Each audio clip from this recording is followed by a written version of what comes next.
Big news on the 2024 presidential campaign trail when a contender has made a proposal that we should have a potential gold and silver, and perhaps maybe even other hard commodities like platinum and palladium, among other things, to back the dollar and to stabilize the dollar. I'll explain it all in this video and why it's so important as we explore.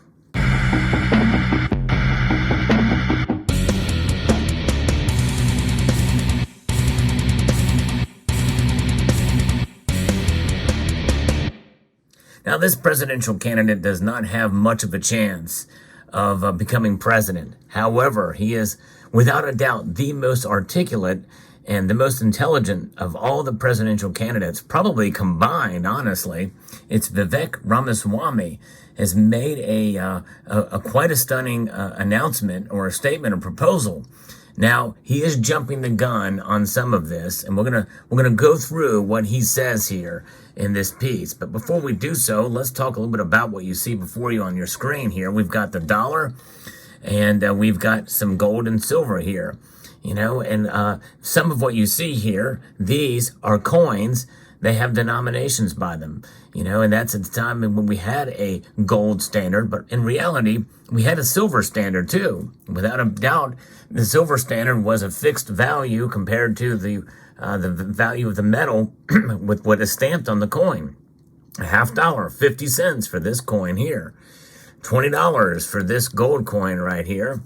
And so when you think about it, you know, that is a standard in and of itself. If we were going to actually start to use gold and silver as money again for currency, then, you know, likely that standard will be set in place. Nowadays, we have fiat currencies, Federal Reserve notes that are backed by nothing but the full faith and credit of the United States government, which says something, and that full faith and credit should not be, underestimated, because it has worked so far for what it is since 1973, when Henry Kissinger, who recently passed away at the age of 100, set us up with the petrodollar. We're still under the petrodollar system today, even though really in many ways we're starting to see more of this de-dollarization, and when we started to produce much of our own energy, it wasn't quite as much of an effect. But make no mistake, the dollar, it makes up about 58% of all international transactions around the world. And even though it's dwindling away slightly, ever so slightly, de-dollarization is something that's real. And the BRICS nations are really pose a threat to that based off of what they're doing. Let's hear from Vivek himself. Mr. Ramaswamy has this to say when asked a question about Bitcoin ETFs and about the dollar and the fact that the dollar is backed by nothing. Here is his answer. So, BRICS refers to the Brazil, Russia, India, China, South Africa alliance that, among other things, is establishing a currency backed by gold, a gold standard, to replace the dollar as the reserve currency of the world. This is a major problem for the United States. This would permanently increase our borrowing costs if the dollar is no longer the established currency, the established reserve currency of the world, especially at a time when we're $34 trillion in national debt, which isn't a great time to increase your native borrowing costs from the dollar no longer being the reserve currency. So yes, actually, that does matter. The right way to deal with it, though, isn't to try to swat that down, but to increase the value proposition of the dollar itself by pegging the dollar to hard commodities. Single mandate for the Federal Reserve should be dollar stability. Stabilize the dollar as a unit of measurement, period. That's going to be the single mandate of the Federal Reserve, at least de facto, the way it should operate. And I'm going to appoint a chairman of the Federal Reserve who shares that view. And it's the way I'm going to actually run the United States. And I do. So there it is. That is what he is proposing here. Now, you'll notice he says a commodity-backed hard commodity. Well, what are hard commodities? Well, gold and silver, but really any precious metal, and probably anything, even copper probably could be a part of that as well too. You know, is that the next closest thing that we've seen that I talked about on this channel back in 2016 was a major presidential candidate who made a proposal for a rules-based monetary system with gold being a part of it. That was Ted Cruz. He was the most high-profile presidential candidate to do so.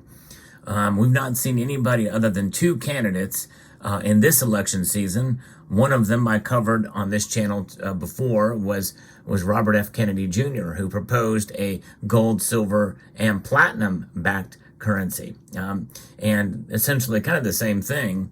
And Vivek Ramaswamy here. Now, you'll notice he talked about the BRICS setting up a gold-backed currency. Well, that's not been proposed yet. Are they working on it? Likely, but we really don't know for sure how far along they are in that process. And I think he gives the BRICS nations a little bit too much credit.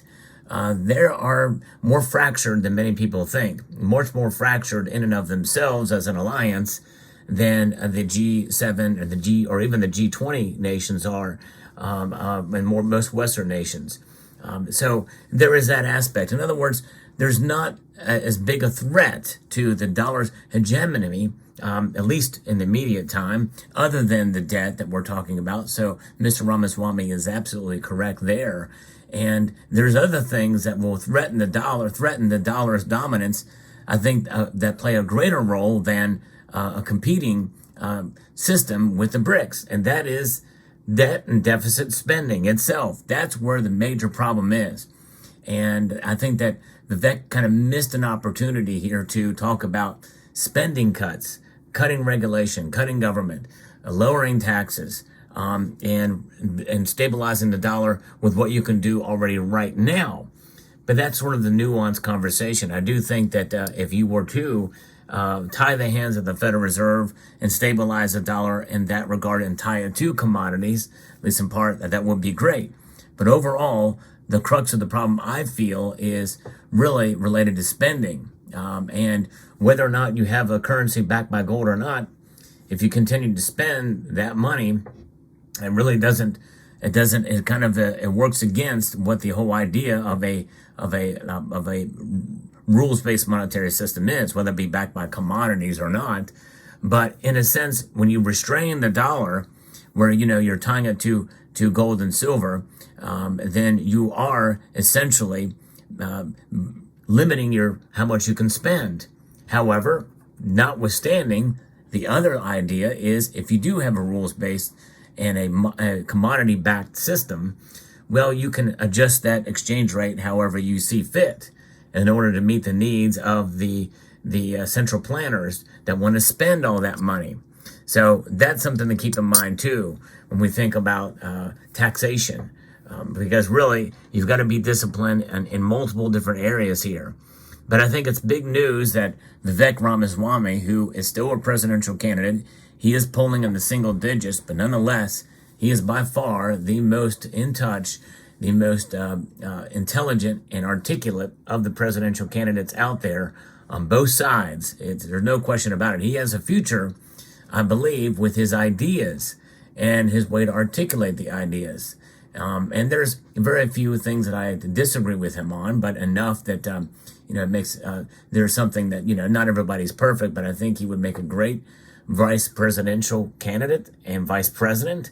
And I do like that he's an outsider and that he's thinking in this way. I think that shows that his scope of thinking and intelligence, especially with regards to this, is quite intriguing. I will say that the questioner asked the question and he quipped back, "I'm sorry, sir. Intelligent questions are not allowed at these press gaggles," jokingly there, which I thought was a pretty funny thing because, it's like, how often does the press even ask a question like that? And I was just as stunned at the question as I was Mr. Ramaswamy's answer. But again, he's jumping the gun a little bit on the BRICS currency, but still, it is an idea and it is a hope that they do have. And when they meet later this year, who knows? They could announce it. We don't know. Like they were supposed to do in last year in August of 2023.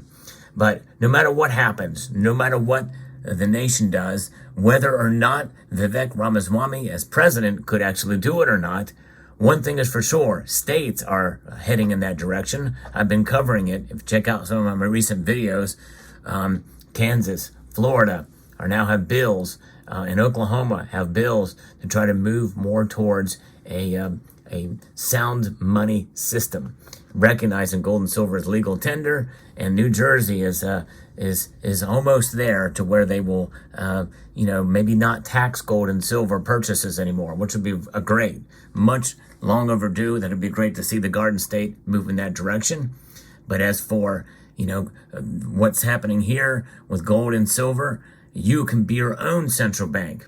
You can have your own gold standard. The standard is gold. Silver is the standard. By holding it, buying precious metals to protect yourselves within your budget and with discretionary income to protect yourselves against the maddening inflation that we find ourselves a part of these days. So let me know what your thoughts are. If you enjoy content like this, I hope you will consider subscribing to the channel. Press that subscribe button down below and hit the like button as well too if you enjoy and you find value in the content I provide on a daily basis here.